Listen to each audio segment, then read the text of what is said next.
ত্রিপুরা বামফ্রন্ট কমিটির উদ্যোগে ৫ দফা দাবি নিয়ে নির্বাচন কমিশনের ভারপ্রাপ্ত কমিশনারের কাছে স্মারকলিপি প্রদান।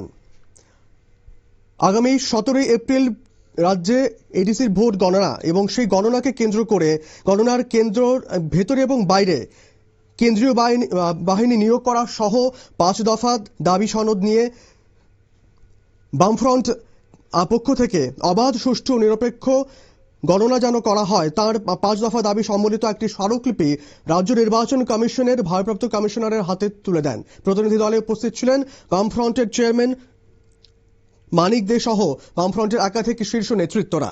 তাদের দাবিগুলির মধ্যে রাজ্যের আইনশৃঙ্খলা পরিস্থিতি স্বাভাবিক রাখা, ভোটারদের গণনা কেন্দ্রে নির্বাচনী যেন কেন্দ্রীয় বাহিনী পর্যাপ্ত মোতায়েন করা হয় এবং ভোট গ্রহণের যে প্রক্রিয়া স্বচ্ছতা যা হয়নি এবং সেটা যেন গণনা কেন্দ্রে স্বচ্ছতাভাবে পরিলক্ষিত হয়, সেই নিয়ম যেন মানা হয়, সেই সতর্কতামূলক ব্যবস্থা যেন নেয় প্রশাসন, সেই অর্থে ৫ দফা দাবি। শুনবো আমরা বামফ্রন্ট চেয়ারম্যান মানিকদের বক্তব্য, তিনি কি বলছেন এই গোটা সম্পন্ন হয়েছে। আমরা ইভিএম মেশিন বলেছিলাম, কিন্তু দেখা গেল মধ্যপ্রদেশ থেকে ইভিএম মেশিন নিয়ে আসবেন। আমাদের রাজ্যেই তো আছে, সেটা মধ্যপ্রদেশ থেকে আনার কি কোনো প্রয়োজন ছিল? নিয়ে এসছেন, বললো এগুলো ভালো, কিন্তু শেষ পর্যন্ত এগুলো ভিভিপ্যাট যুক্ত ছিল না এবং এগুলো নিয়ে নানা ধরনের সন্দেহ ইতিমধ্যে মানুষের মধ্যে উঠতে শুরু হয়েছে, নানা ধরনের প্রশ্ন, সন্দেহ। এমনি ইভিএম মেশিন নিয়ে গোটা দেশের মধ্যে একটা বিতর্ক চলছে। তার মধ্যে আবার দেখা গেল যে ইভিএম মেশিনগুলো ব্যবহার করা হয়েছে মধ্যপ্রদেশ থেকে সেই পুরনো মেশিন নিয়ে এসছে এবং কোনো কোনো জায়গায় মেশিনগুলো অচল হয়েছে ভোটের দিন, এগুলি আবার সারাই করে পরবর্তী সময়ে ভোট শুরু হয়েছে।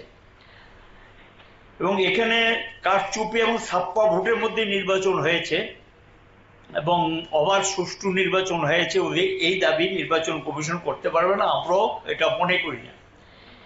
এখন গিয়ে আপনারা দেখেছেন যে ব্যাপক সংঘর্ষের ঘটনা ঘটেছে এবং এই সংঘর্ষগুলো অধিকাংশ ক্ষেত্রে যেটা আমরা আশঙ্কা প্রকাশ করেছিলাম যে আউটসাইডার যারা, সেখানে তারা যাতে ইনসাইড এরিয়াতে না যেতে পারে, এডিসি এরিয়া যাতে প্রবেশ না করতে পারে, এটাকে নিশ্চিত করার জন্য। কিন্তু দেখা গেল ভোটের দিন বিভিন্ন জায়গাতে 3 জন বিধায়ক, মন্ত্রীও আছেন একজন, সেখানে গিয়ে তারা কিন্তু এডিসি এরিয়ার ভোটার নন, কিন্তু সেখানে এডিসি এরিয়ায় ঢুকেছেন এবং এটা নিয়ে সেখানে সংঘাত তৈরি হয়েছে, সংঘর্ষে পরিণত হয়েছে এবং কোথাও কোথাও দেখা গেল 3 জন বিধায়ক সেখানে এডিসি এলাকায় ভীতির পরিবেশ তৈরি করার জন্য নেতৃত্ব দিয়েছেন এবং অশান্তির পরিবেশ তৈরি করার জন্য, ভোটারদেরকে ভীত সন্ত্রস্ত করার জন্য সেখানে ভূমিকা নিয়েছেন।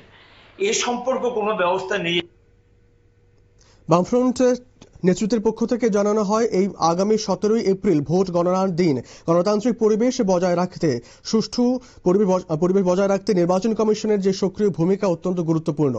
তার আশা প্রকাশ করেন যে কমিশন তাদের দাবিগুলি গুরুত্ব সহকারে বিবেচনা করবে এবং প্রয়োজনীয় পদক্ষেপ গ্রহণ করবে।